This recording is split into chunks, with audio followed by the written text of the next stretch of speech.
Bom dia, paz do Senhor Jesus Cristo. Aqui é o pastor Celso Medeiros, pastor da Igreja Missionária Cristo para as Nações, Ministério Viver pela Fé, da cidade de Flórida, Santa Fé e Lobato, no Paraná. Eu quero, nesta manhã, já comecinho de tarde, agora 11 horas e 26 minutos, trazer uma palavra de Deus para o seu coração, uma palavra para você refletir, para você meditar, para você, aleluia, nesta manhã, neste começo de tarde, colocar no teu coração aí algo, para você pensar, para você, aleluia, colocar, em prática, A palavra do Senhor nos diz no Evangelho de João, no capítulo de número 8, no versículo de número 32, conhecereis a verdade e a verdade vos libertará. E também no versículo de número 36 do mesmo Evangelho de João, capítulo 8, está escrito: se pois o Filho vos libertar, verdadeiramente sereis livres. Se a gente voltar no Evangelho de João, no capítulo 3, no versículo de número 16, vai estar escrito: porque Deus amou o mundo de tal maneira que deu o seu Filho unigênito, para que todo aquele que nele crê não pereça, mas tenha a vida eterna. Amém?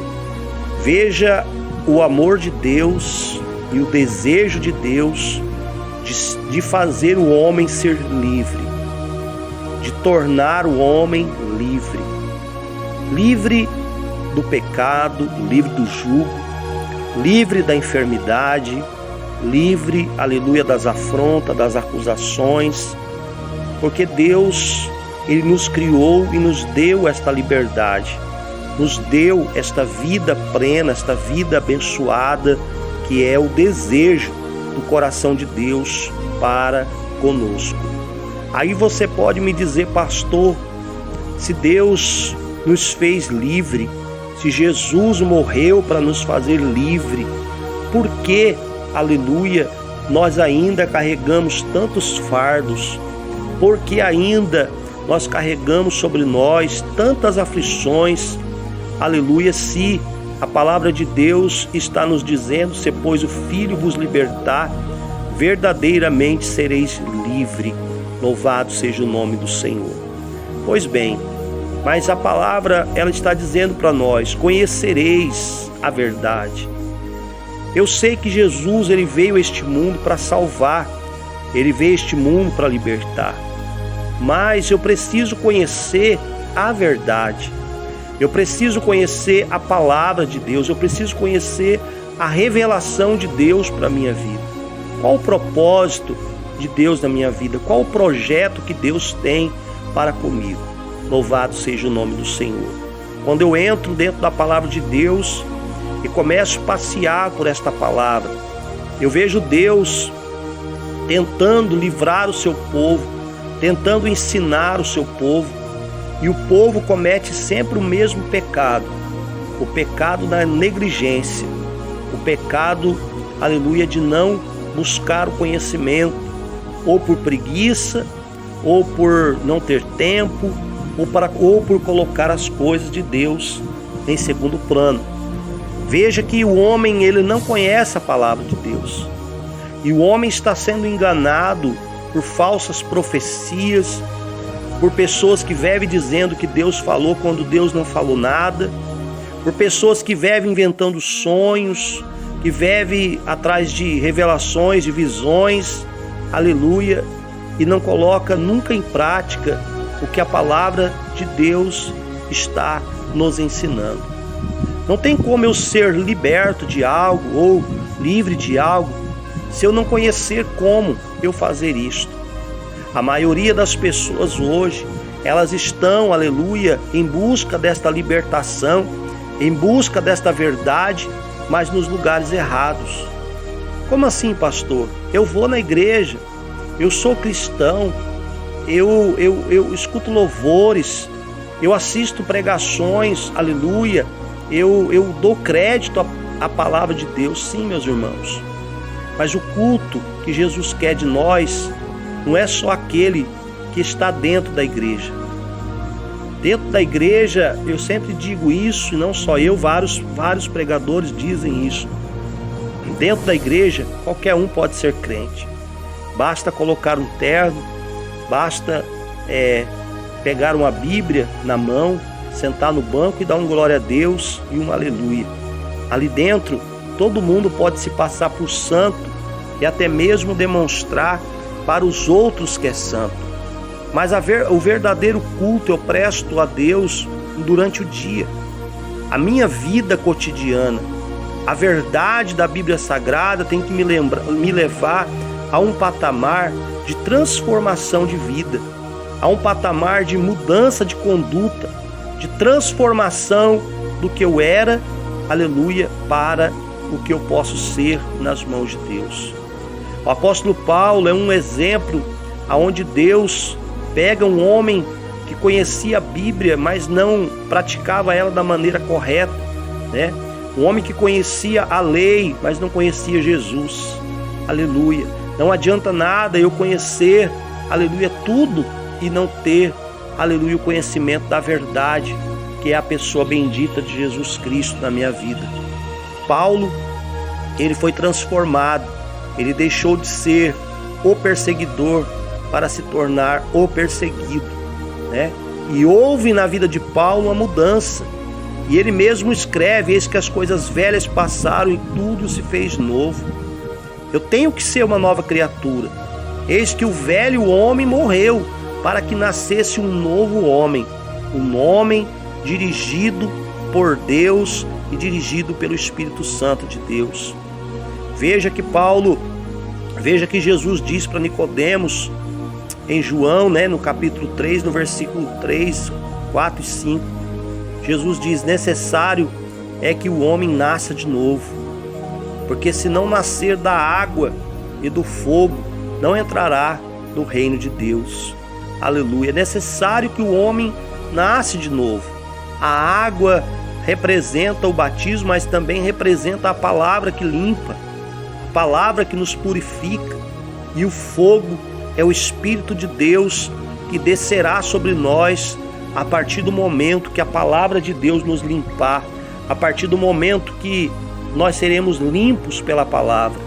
Porque a prática da leitura da palavra de Deus, a prática da reflexão na palavra de Deus, ela cria dentro de mim raízes, ela cria dentro de mim, aleluia, uma visão diferente da visão das pessoas.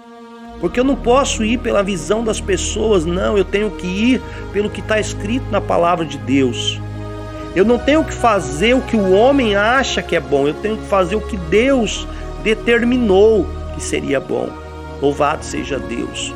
O homem, ele, aleluia, ele quer uma verdade de acordo com a sua vontade, mas a verdade de Deus confronta a vontade do homem. A verdade de Deus confronta o que eu quero, confronta o que o homem quer, o que a humanidade quer. Deus não está procurando um povo que queira Ele para que ele satisfaça o desejo desse povo, não. Deus está procurando um povo que satisfaça o seu desejo, que satisfaça a sua vontade. E quando Deus encontra esse povo, o que Deus faz? Deus abençoa esse povo. Deus abençoa essas pessoas. Quando nós lemos em Deuteronômio, capítulo 28, quando Deus manda Moisés subir ao monte para lançar sobre Israel a bênção e a maldição.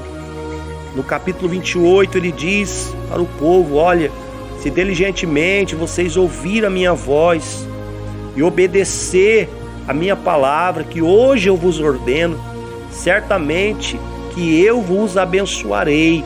E ali Deus lança sobre o povo várias palavras de bênção, várias palavras, aleluia, de profecia, que Deus iria trazer para aquele povo obediente, que Deus ia trazer para aquele povo estava praticando a sua palavra, né?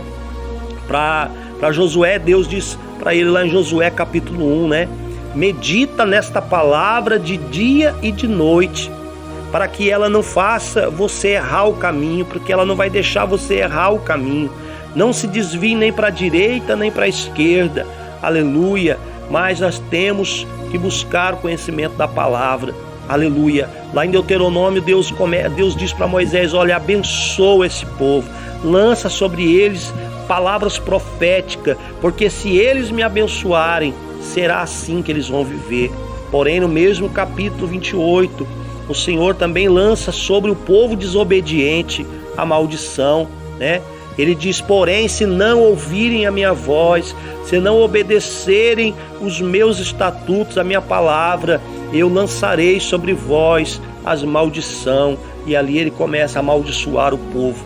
Portanto, existe dois caminhos para o homem: o caminho da maldição e o caminho da bênção. O caminho da bênção é gerado, aleluia, pela obediência à palavra de Deus, pela obediência à palavra de Deus. Não é o que eu penso, a verdade de Deus não é o que eu penso. A verdade de Deus não é o que os teólogos pensam. A verdade de Deus não é o que os profetas dos últimos dias pensam. A verdade de Deus não é o que está no seu coração, não, mas é o que Jesus escreveu com a sua vida, com a sua história, com a sua passagem pela terra. Jesus nos deixa uma mensagem, Paulo nos deixa uma mensagem, Pedro nos deixa uma mensagem, há uma revelação de Deus. Os profetas anteriores nos deixaram uma mensagem, e estas mensagens estão distribuídas como livros dentro da Bíblia Sagrada. E esta é a verdade que liberta. Conhecereis a verdade e ela vos libertará. Em Oséias capítulo 4, versículo 6, Deus fala: o meu povo foi destruído porque lhes faltou o conhecimento. Conhecimento do quê? Conhecimento da verdade, conhecimento da vontade de Deus, conhecimento do desejo de Deus para a minha vida e para a sua vida. Meu irmão, pare de querer viver de acordo com o que o mundo nos mostra. Para o mundo, a verdade de Deus se tornou motivo de chacota. As pessoas não creem mais no que está escrito na Bíblia. As pessoas duvidam do que está escrito na Bíblia. As pessoas não acreditam mais no que está escrito na Bíblia. O homem hoje se tornou, aleluia, amante dos seus próprios desejos, das suas próprias vontades e do que se adapta à sua condição de vida. Hoje as pessoas estão fazendo normal o que a Bíblia chama de pecado. Hoje as pessoas estão vivendo com coisas normais, sendo que a Bíblia diz que é pecado. O que é pecado pela palavra de Deus sempre vai ser pecado, não importa o que o homem diga. Não importa o que o doutor diga, não importa se o homem mudar as leis da terra, as do céu jamais mudarão. O que Deus deixou escrito na sua palavra jamais mudará, porque Deus não muda e a sua palavra também não muda. Por isso, meu irmão, comece, se não começou, comece hoje a conhecer a palavra de Deus. Comece pelo Evangelho de João, leia o Evangelho de João, leia 3 capítulos da palavra de Deus todo dia e 5 aos finais de semana. E dentro de um ano, você vai ler toda a palavra de Deus e vai conhecer o Deus da Bíblia e a Bíblia do Deus que você diz que serve. Louvado seja o nome do Senhor. Pare de querer se esconder atrás dos seus pecados, atrás dos seus erros e querer que Deus se adapte a você. Deus não se adapta ao pecado. Deus não se adapta ao erro. Deus nos deixou a revelação da sua palavra. E Jesus deixa bem claro, falando aos fariseus em João 8,32: conhecereis a verdade, e a verdade vos libertará. Se, pois, o Filho vos libertar, verdadeiramente sereis livre. Se você quer ser livre, meu irmão, se você quer ser livre, minha irmã, ande conforme o que está escrito na palavra de Deus. Amém? Que Deus abençoe a sua vida, guarde esta palavra no seu coração e que o Senhor possa nos conceder outra oportunidade para estarmos aqui falando com você da palavra de Deus. Amém? Fiquem todos com Deus, a paz do Senhor Jesus Cristo e até outro dia, se assim.